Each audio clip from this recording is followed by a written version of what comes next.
Hello and welcome to Beauty at Work. This episode is part 2 of our plenary session on the meaning and value of beauty in science, which opened the International Symposium on Beauty at Work that we held in Washington, D.C. in May 2023. In this episode, we're going to hear the continuation of the discussion between 4 scientists who were part of the panel on beauty in science: Dr. Robert Gilbert at the University of Oxford, Dr. Aaron Dominguez at the Catholic University of America, Dr. Massimo Robberto at the Space Telescope Science Institute, and Dr. Teresa Landi of the National Cancer Institute at NIH, who moderated the conversation. You can check out the video of this discussion on our YouTube channel at the link in the show notes. Of course, please check out part 1 of the discussion if you haven't already. I want to once again thank the sponsors of our symposium: Templeton Religion Trust, the Institute for Advanced Catholic Studies at the University of Southern California, the De Nicola Center for Ethics and Culture at the University of Notre Dame, Archbrit Institute, and the Institute for Human Ecology at the Catholic University of America. Without further ado, here's the rest of the conversation. There a position of the scientist or the investigator that allows more, at least facilitates this further step?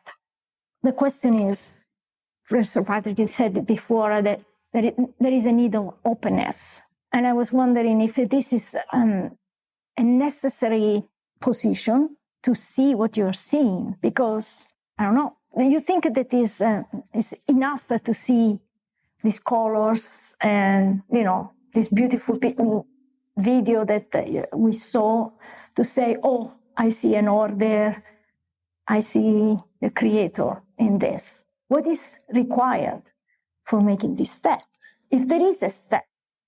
I don't know if there is a step. I know that it happens to me. I have many examples. I wish I had the time to tell you how many times in the cafeteria someone comes with the piece of paper or the laptop. Hey, let me show you something. And we congregate there and we look at this stuff and this guy explains, then you are there and we look to each other and say, this is beautiful. This is actually beautiful. Because it goes beyond what we have imagined and opens our mind to a deeper level of understanding and of admiration for what is there. So in some way, from this, what I learned, it's sort of imposing itself, no matter how far you can be. But reality comes to you and pulls you, say, hey, look at me. And if you are minimally present to yourself, you must admit. And this sense comes from people, Jewish, Christian, atheist, ultra-liberal, ultra whatever, is a zoo, I call it the place where we work is the space, Star Wars tavern. And you see all them. I'm one of them, actually. So, I'm one of them. But in the Space War tavern, in front of this, and I wish I had the time to give you examples, because nature is really extravagant. Seeing with this instrument is almost every day. It's like, what? Give me a break. And we are there and say, oh my God, this is beautiful. And it's like pulled out, regardless how much distracted you may be, there is a point where you recognize it. This has to do with the objectivity of reality that you were hinting of before when you were saying this relationship between your subjective experience and... Yes, and I think that you asked about openness, which is what Massimo is talking about. And you absolutely have to be open. You have to be willing to be affected. You have to make yourself vulnerable in front of it, to allow yourself to feel, right? And the opposite, I've thought in the past, the opposite of love is not hate, it's being bored, right? And you can't be bored by what you study. If you're bored by something, you close yourself in, you're not willing to engage with it. You've said, oh, this is boring, right? You cannot be in a situation where you're thinking something is boring. You've got to be willing to be open to it and to be affected by it, which means you're not going to be bored by it. It is going to grab you, it's going to address you. And it's necessary to then get that objective sense, because it talks to you and suddenly it does something you weren't necessarily expecting. Absolutely. It speaks out of turn. Right. I was thinking the experience sometimes I have is, even when I have an hypothesis, right, and I expect something, I work for that, and then that exact thing happens, the rare occasions in which, very rare, in which exactly what we expected is there is an experience of beauty and wonder. It's like even so the position that, even, we know it, but the reality, as you were saying, is so extravagant. Extravagant is the word I like, right? Because it opens to something. There is a line that Einstein said, imagination is greater than knowledge. I doubt it, because reality can be greater than imagination. Unless the imagination helps you to enter more. They work together. But let me correct Einstein for 1 second. There are things up there that are beyond what you may have in mind, because it really comes as a surprise. It's a surprise. Comes as a surprise. Can I just say, so you talk about sort of things coming out as you expected that. We do get the instructional biology in the sense that we see things which haven't been seen before. Right. And quite often you say to yourself, well, of course it had to be like that. And you didn't exactly have the idea, but you recognize it, what it is. And you didn't exactly have a hypothesis because you were sort of looking for what the structure would be. When you see it, you think, well, of course that's it. What's really satisfying then is when somebody else shows the same thing. Right. Right? When you know the other team. Yeah. And that, because you never quite believe it. Because particularly if it's slightly too neat, and too good to be true, right? But then it's very satisfying. Just in the same way it's satisfying to be wrong, actually, and to say, okay, that was beautiful, but it was not beautiful enough. It wasn't quite right. Actually, it is very satisfying when somebody else shows the same thing, precisely because it kind of makes you realize that your feelings, it isn't all about your feelings. You've been affected by it. It's not you posing what you feel over you've studied. Right. And since you're talking about this confirmation, I wanted to go to you, Aaron, because, amazing work, with teamwork and like thousands of people working on this.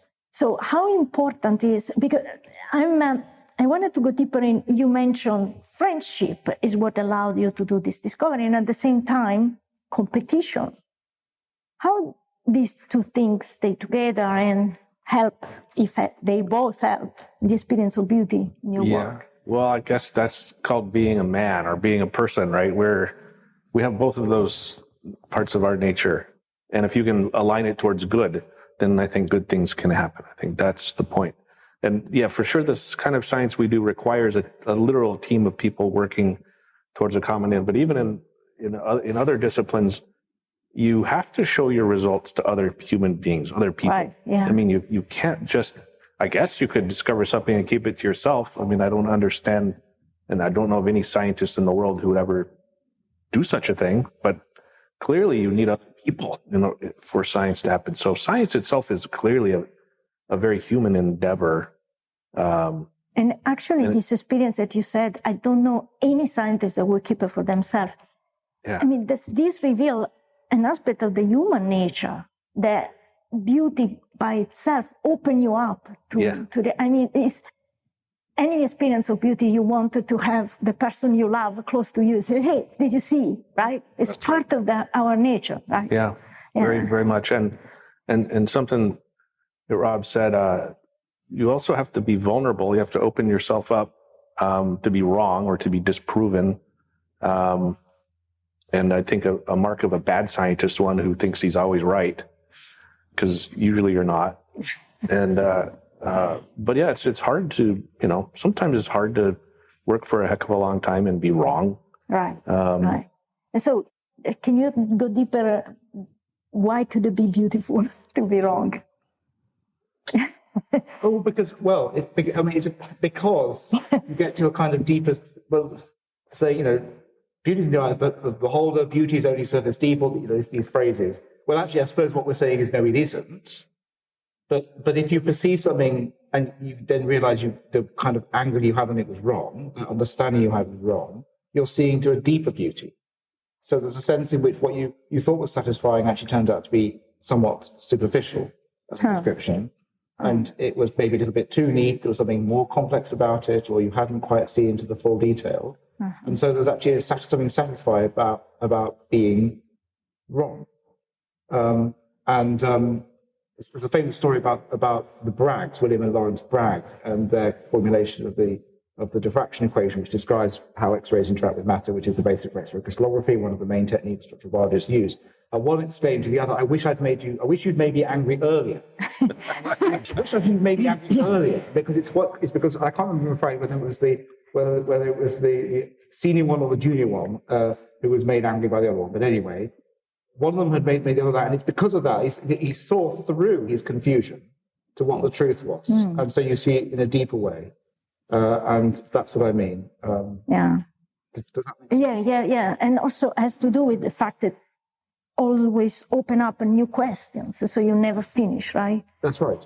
Never finish. Right. There's something fundamentally unfinished about it. Yeah. And just very briefly on the question of publication, what's quite interesting for me is the way I feel about things that we publish is that actually once you've published them, you no longer feel linked to them in quite you did when you had it just to yourself, because it's become part of the public world. And so, of course, you have to take responsibility for it, particularly if you got it wrong, or if there was some mistake in the way the data were presented, or even worse, some kind of misrepresentation of the data, which sometimes happen. You have to take responsibility for it. But if you did your best, and if you put it out there, now it belongs to everybody. So you've worked on it as a team, and you shared that discovery, but now it belongs to everyone, and you can move on. Right. And in some way, you make a step back, because being public, others may take it, may build on it, and you donate this. And there's an example of this Italian particle physics group that was shooting a beam of neutrinos from CERN into Gran Sasso into the Alps, and their detector there was measuring the neutrinos coming from CERN, and they worked very, very hard for years. And their result was showing them that neutrinos were traveling faster than the speed of light, which is goes against like all that we know about relativity and physics and the universe. It just seems crazy. But they are really smart people, and they were working honestly together. And at some point, they just came to that result and said, "This is what we found. It seems crazy. We're putting it out there for the rest of the world to." Tell us what's wrong, right? Really, in a sense, that's what they were doing. Now, of course, I think many of them, probably the young guys, thought hopefully they were right, and they discovered that neutrinos travel faster than the speed of light, and were, checking the flights to Stockholm. So, but no, it was an error in their GPS system. But for me, that was a courageous thing to do and help the field of physics move forward, because we could strike out that as a real possibility. And I was very proud of those guys who did that. They did it in a big room, right? A huge room full of other Nobel Prize winners who, they're not all the nicest guys in the world. But so that's an example, I think, of the kind of humility you need to do good science. Humility, okay. Yeah. That's a very important point. I just wanted to go back a little bit on what you started to describe a bit, this experience of the cosmos, the order that tells you about an ultimate reality, that is deeper than what you see, etc. So what's the connection between this experience of beauty that pulls you out, as you said, attracts you, and this discovery of what is real, what is true?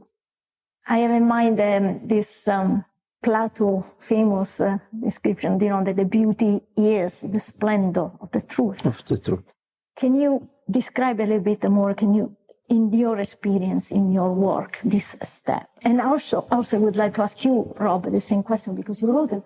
Your book is Truthfulness of Beauty, right? Okay, perfect. So, yeah, also you. Beauty is the splendor of truth in my work. I don't know what to add versus what we have already said in this sense. We have the privilege of working. I have the privilege of working with, in some way, the ultimate size and grandeur of the cosmos. The fact that we can explore, probe, and understand it makes me always think about the special role that we have in this place. We are the point where reality becomes aware of itself. We Human being? We. You mean? We. Yeah. We are protons, neutrons, and electrons that become aware of themselves. And becoming aware, not only we ask questions about ourselves in the sense how we work, what is our structure, how we are here, no, and therefore how we protons come from, right? And what happens in the first trillionth of a second, and then in the history of time.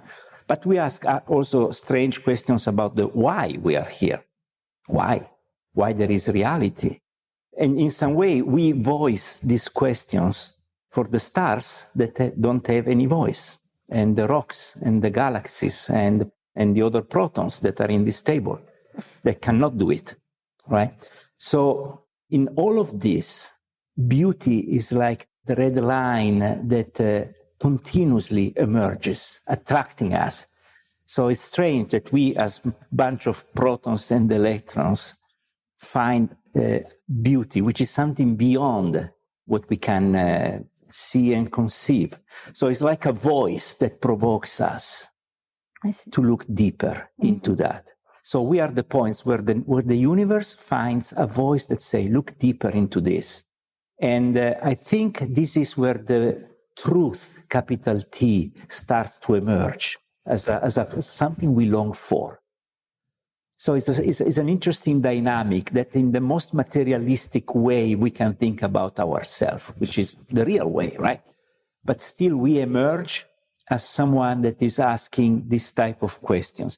There is a tendency to believe, certain scientists think that the metaphysics, philosophy, but these are the same part of the universe that we are, that ask these questions. Yeah. And they are physical questions. They come from a physical entity that looks and finds physically beauty. I don't know if I can explain myself here. Yes. I find this very interesting, and is strictly related to the tissue of reality and of what is true. And this is it's not an answer, but it's the line of thought that comes when you ask me about this line, because then you start thinking, say, my God, what is true? Who am I? Yeah. No, and why me as particle of the universe, which gives voice to the stars, and still I long for beauty and for meaning. No, after 14 billion years from the Big Bang, something emerges in the universe that looks for beauty. That's interesting. Would you like to add something? Well, I'll just add one or two things. So the truth, what is the truthfulness of beauty? So that's the question. And one thing, direct what Massimo was saying, but from my rather kind of simple molecular biological perspective, is that the truthfulness of beauty is, in one sense, that thing I ended up with, which is that I think it's clear that scientists find beauty in what they study, and it's clear that the experience of finding beauty is one of the reasons, or possibly the reason, probably the reason, why they actually do what they do and keep on doing it.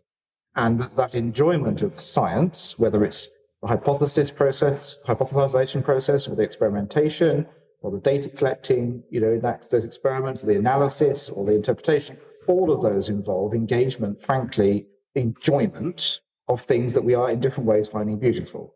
Now, out of that, where I ended when we had our sort of opening remarks, comes some pretty objective things, basic things, physical things, like drugs, like Paxlovid, a drug designed to stop people dying who have severe SARS-CoV-2 infections, COVID-19, like Gleevec or imatinib, a drug designed to stop people dying of chronic myeloid leukemia, and so on. And these are not subjective things. They are objective things because people don't die, and that's a pretty objective difference between dying and not dying. Mm-hmm. But the capacity to do that has come out of subjectivity. Now, that's one way of answering it. The other way is to say, well, where is this truthfulness of beauty? And the truthfulness of the beauty is in our response. And if you start to think about what happens when you're responding to something as being beautiful, the key thing is that you're valuing it for itself. You are glad that it exists in the way that it does. It gives you joy to understand it, and so on. And there's a sense in which fundamentally you're judging it to be good. The response to say something is beautiful is to say that it's good. And if you start to put those things together, what you're doing is you're loving it, right? So at the heart of science is the process of loving engagement with the world, And the truthfulness of beauty is the fact that when we recognize something as beautiful, we are loving it as it is in itself, and there's a sense in which we are seeing it as God sees it. And for the first time, since God saw it, God sees it all the time, but for the first time, a physical being is seeing things as they are in the way that God sees them as they are always. And in God's gaze, they are created and sustained and loved. And in our gaze, understanding is achieved, which can then help us to improve the world and gladden us as well. So the truthfulness of beauty is in our response, which is a loving response. Wow. But so a question about so I love when you said, when you said, that you recognize the thing for what it is and you enjoy for what it is, right? And yet, and I think also for you as being a provost with, the responsibility of different schools and the career of students in the future, the mentality typically that surrounds us also scientists is that what we do has to have utility, right?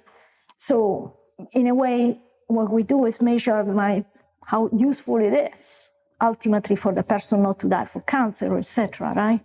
And I imagine also people may say, there is the war, there is inflation, there is this, so why do I have to spend millions of dollars for looking at the stars, for allow you to look at the stars, So how would you answer these type of questions? Maybe it's the point is, what is utility ultimately, So you start, because I think you have that strong responsibility. Right? There's a great pressure to measure things, measure success, measure activities in terms of dollars. Yes. In terms of money, in terms of guaranteeing success of some particular outcome that leads to growth, that leads to some worldly good. Really, there's a great pressure to do that, right. And I think human history is littered with the consequences of that being the primary driver of the life of a person or an institution. I'm in a very privileged place here at Catholic University, whose foundation is still very strong and connected to the heart of the church, where we're never far away from that, and never have been. And so it's much easier for me to see the utility of a theologian and a physicist talking together in the same room about the same things, to be able to uncover something true that they wouldn't individually been able to do. And out of that comes happiness. Out of that comes something profoundly good. And it's this question of why, this question of why is the universe so exquisite, and how am I able to understand it? And how is it always beautiful and good? Those didn't have to be that way. And if you left it up to us, human beings, me, Aaron, Dominguez, to design the universe, it would have been a complete disaster, right? Complete mess. But instead, it's come out to be something really good. And out of that, then comes these discoveries that we can take that knowledge and build the Paxlovid vaccine. We can take our understanding of quantum mechanics and make a transistor out of silicon and silicon dioxide. And from that, we have supercomputers in our pockets, right? So there's a huge, long litany of discoveries, of utilities that come out of fundamental discoveries. And so when I'm in front of a congressman or somebody that I'm trying to get money from, right? So you can always go back to that. Pull out your iPhone, and I'll show you every single piece of technology on this iPhone came from, a physicist or an engineer understanding the basics of how things work. And then from our human creativity and ingenuity, we look, how do we do something good with that? Now, of course, you could do horrible, terrible things with knowledge, like taking the understanding of the strong and weak nuclear force and turn it into a weapon, right? But you can also use it to make essentially eternal lasting energy to power the world. So again, for me, if you have to put the human person back into it, and if you do that, and understand what a human being is, then the utility comes out. But we need to have this diversity of search for the truth, not just scientists, not just engineers, not just practical guys cranking numbers. We're not just, machines made out of meat, wandering the universe randomly. We've been ordered towards something profoundly good. And we've been created this way to search for and discover beauty. And out of that then can come the type of good technological advance that we're talking about. Yeah. So I'm thinking while you were talking, now there is all this, it is the perception that the generative AI can potentially substitute some of our work, right? And some of the measures and the computer can do much better than what we could do, but we will never be able to have that experience. So you think, yeah, right? No, yeah, I mean, these AIs are very exquisite machines, and they're trained to do one particular thing very well, and they're very good at repetitive things that human beings aren't as good at, and machines always have been like that. More efficient. But you can train a computer to play chess better than a person now, but that's all it does. It can't go to the grocery store and get chicken for dinner, right? It can't fall in love with a person and marry them and start a life. It's a very limited, tiny little thing if you think about the fullness of what people are. So again, it's a tool, and you can use it as a weapon or you can use it as a tool for good, I think. I'm not so worried about, maybe I'm naive and I'm going to wake up tomorrow and be the slave of an AI, but I'm not worried about that right now. I think it's so far beyond. Would you like to add anything on this discussion? The question is, I sit on top of a $10 billion mission. Even for NASA, it's real money at some point. 1 billion here, 1 billion there, and soon you start talking real money. Right. So, no, I agree with what has been said in the sense why we do it. It's beautiful to learn about how nature works, develop new technology, and there is a long list of discoveries that have been done doing this type of things. It's sort of the standard answer that many of my colleagues give to this question, right? We learn, we do things, the progress, and from the transistors to the Velcro and everything that has been done. That's absolutely, and there is a great beauty, learning in some way, shaping reality in a way that becomes convenient for us. The second point is probably the fact that I was thinking about, the Star Wars taverns or CERN, the languages. There is a curiosity there that we all share. And in some way we do this because there is, my wife is not a scientist, but she's curious and she asked me. So what we do is in some way a service for fellows, for everybody, right? I take care of learning something more about the stars, I will tell you, because I know you are curious. And in fact, I know you are curious, because if you come to look at the telescope, you say, oh, wow, that's beautiful, right? Because everybody wants to learn more. And every country put taxpayers, etc. At the end. We are all together doing this. And CERN or the space missions but medicine is everywhere. And then I think I like to just, to go back to what I was saying. Sometimes I think we do this because we are the voice of the stars. In some way, we must do it. There is a level of awareness of ourselves, because we are the most ephemeral thing that exists in reality. We live 70 years, 80 if you are lucky, right? As the Bible says.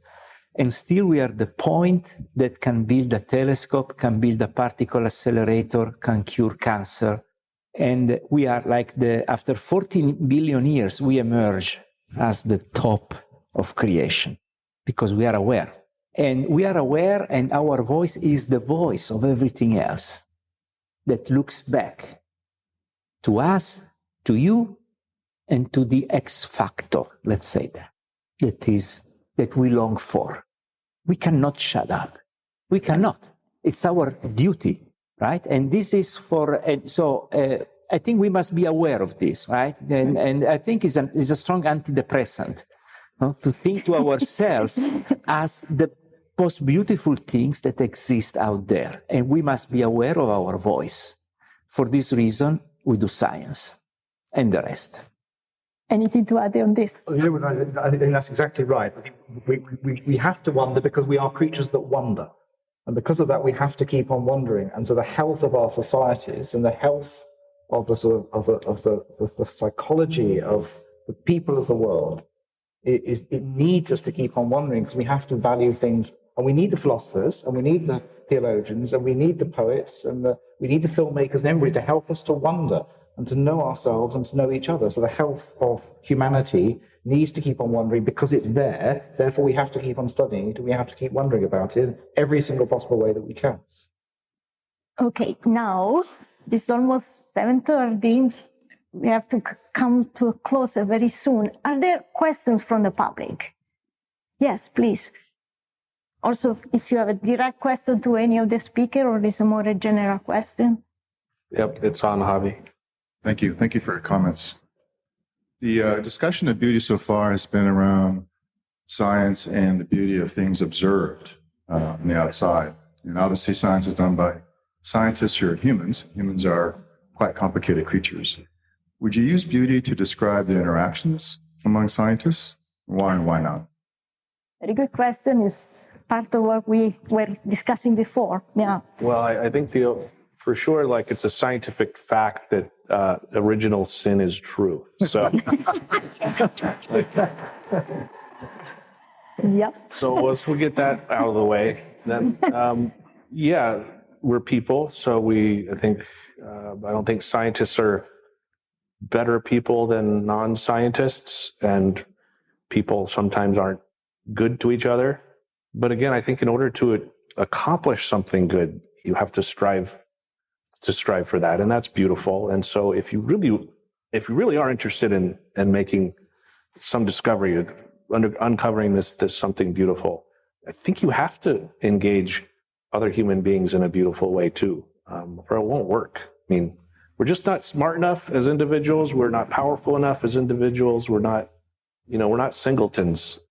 I think we have to be participating in this plan.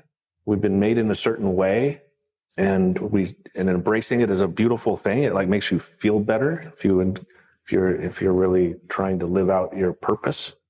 So sometimes it's people are ugly to each other for sure. In fact, that's one of the first discoveries I made when I was a grad student and moved to CERN. I'm like, man, I didn't know that these people were so mean to each other over here.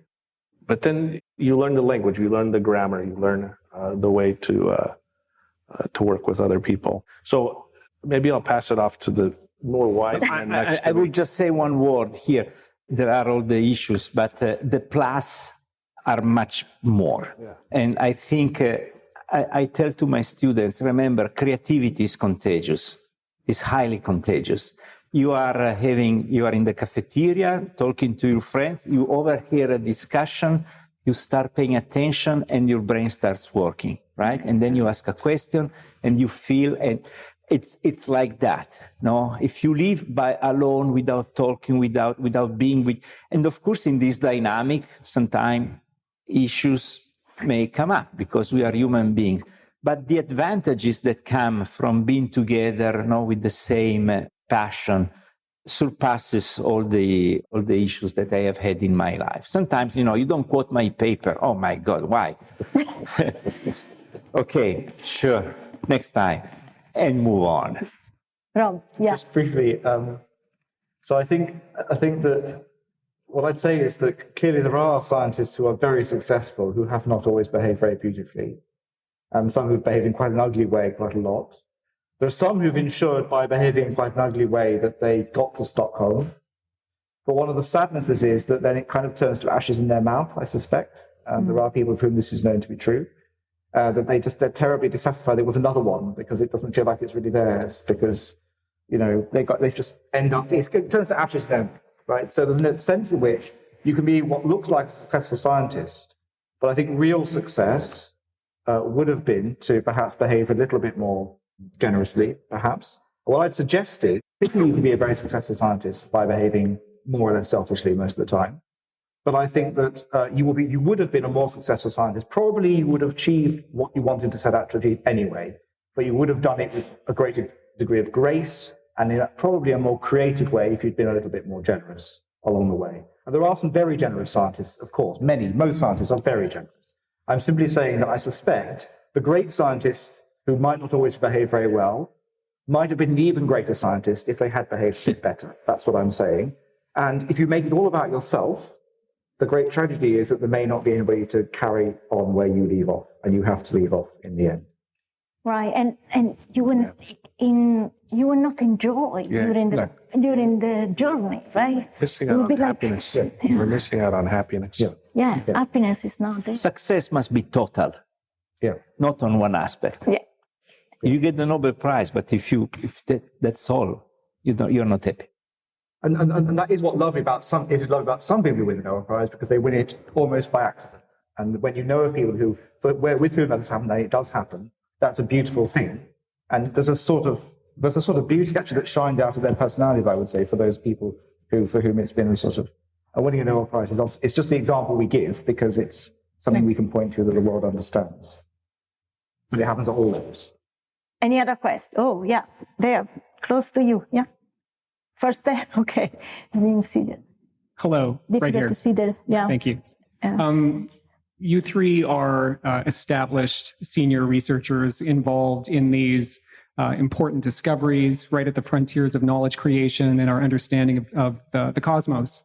And from that vantage point are able to reflect on the beauty that you see and how that motivates both scientific work and just the beauty that's there in nature. I guess my question is, when you think about the ways in which scientists are trained and the emerging kind of generations of scientists that are coming up in your respective disciplines, do you think that the ways that they are trained encourages this appreciation for beauty and the role of beauty in the work that they do? Or are there things about the ways that scientists are trained that really kind of work against that and the culture of grant writing and just the competitive nature of that? And I guess just if you could just reflect on what you see for the future of this kind of work in the ways in which scientists are trained. Who wants to? The provost. Professor. It's a good question. I think we don't talk about it enough. I think in our in the normal course of the curriculum for scientists, and I think it's important that we do. And again, a place like this particular place, Catholic University of America, I think has a duty to make sure that we're trying to make that connection between truth with a capital T and the physics and the math and the history classes, and to make sure that that's the connecting force that energizes the whole endeavor. From that, then, that's the kind of training I think that we need to ensure that our scientists are getting. It's again, it's understanding the human being, what a human person is, what we're here for, and then the people who have an aptitude to be a scientist need to understand that. So that, I think, we need to make sure we don't ever lose that just for the sake of utility. Any other question? Yeah. I enjoy very much listening to the energy, the excitement, the passion of discovery, of beauty, of truth. But I can't avoid the little voice in me that suggests, is this something for an elite? Like, okay, I can have a little window into what you're saying, but the depth of the wonder that you experience, is this something basically for an elite? An elite. Yeah. An elite. Like, Rob, you start. Well, I think that the experiences scientists have engaging, finding what they study beautiful, I actually do think that it's, in a way, an iterative working through of some very simple experiences that children will have at school, in any school. That's one thing. And of course, it's not quite iterative, obviously, because the whole point about science is you have to take leaps of imagination and so on. But so it's not just going round and round, but nevertheless, it is a building on, and it's an extrapolation from that perspective. It could become elitist, or it certainly may tend to be elitist where access to education is limited or more limited. I think that what I see in my working environment at Oxford is that we welcome graduate students, for example, who come from all over the world. And some of the most remarkable students that I happen to have worked with myself have come from China.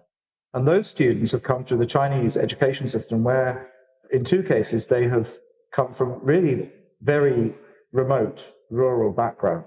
And they've come through the standard educational system, and they've just worked very hard. Now, of course, there is something elite there because they work very hard, and they are competing against others and against themselves to do as well as they possibly can. But it's not elite in the pejorative sense, I think, quite, because they have come essentially from nowhere. And by sheer just hard work and ability have found themselves at Oxford doing what they do. And so you can talk about it. There's a risk that it becomes elite, particularly where access to education is restricted. But there's also the sort of flip side. It's a huge route to empowerment and enablement of people. And so the priority has to be to share insights about what we study, to help people understand the value of it and what's beautiful about it, which is where the value of sort of popular television program, popular science programs comes in as well. And then to be anxious that people should have access at whatever level they can to engage with and learn about and become trained as scientists. The other thing I'll say is that many people having completed PhDs in my environment will choose to go and work in industry rather than academic life for various reasons. Quite a lot to do with work-life balance, actually. And I think they will continue to delight in what they do, even though they might not be in a very glamorous environment, a very elite environment, one in which they find it delightful. And the final thing I'll say is that one thing Oxford has been well known for is some aspects of its response to the pandemic around identifying drugs that could be used to treat COVID in particularly ill patients. Peter Horby and Martin Landray led a very big trial which changed global treatment of people by, for example, identifying dexamethasone early on as something that should be given to seriously unwell people with COVID. And then there was a vaccine, of course, developed in Oxford. My experience of those people is that they are remarkably level-headed, straightforward people who were involved in those studies. And in fact, the vaccinologists are delightfully matter-of-fact people. And so actually, I couldn't use the word elite of them because they are so simply dedicated to do what they can. They're technologists in a way, but they do it beautifully. And so I understand the challenge. It's a good one. But I think there are all sorts of ways in which we need to try and work against that elitism, and on which science does not have to be elitist and can instead be seen as enabling and very democratic. That's helpful as an answer. Last question, I would say, because we have to close very shortly. Yes, please. Hi, I'm a sculptor, painter, artist in residence here at CUA. And I've been kicked out of art school for pursuing truth and beauty. I've been blacklisted in art institutions across the globe for pursuing truth and beauty. Is there any advice you can give to contemporary artists in the line of recognizing the value of truth and beauty? Wow, from scientist to artist. Massimo, I would say. It's you. And so we close with this. Well, it's sort of related. I was thinking to the previous question as well, which is a non-scientist, right? Is this something for an elite? And, I was thinking to my wife, that is not a scientist. She teaches Italian in a college,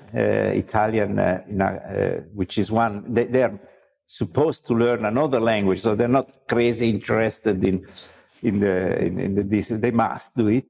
But when I go back in the evening at home, I never have a feeling that I have a privileged position in the sense of what is discovery, what is attention to reality, what is being ready to be amazed, to be surprised, to stay open, right? To stay open, to acknowledge what you have in front of you and not impose your preconception, which is horrible for a scientist. All what is really important in our job, in what we do, is not technical. It's a position, it's a human position in front of reality. And it's the same position that I share with my wife, with my best friends. Is a challenge to maintain, and we help each other. But it's for everybody. Each one has its own technical tools, right? The painter has brushes, and the physicist has a computer. Mechanician has the screwdrivers. So we touch reality, we shape reality in different ways. But the point that makes science beautiful is the same point that makes teaching beautiful. I dare to say that. And that makes a beautiful artwork as well. That makes life beautiful. So I think it's a challenge to discover this. It may not be obvious, but I believe this is true. And it's the challenge I want to tackle every morning. I'll just close it, Doni. There are good universities and bad universities, good schools and bad schools, and we're the good kind. So you're welcome here, brother. Okay, I really want to thank you very much for this great conversation. I hope you all enjoyed it like I enjoyed this. And this is a great beginning, I guess, of these 2 days. And Brenda, do you want to close some way or? Yeah, okay. Thank you. Thank you, guys.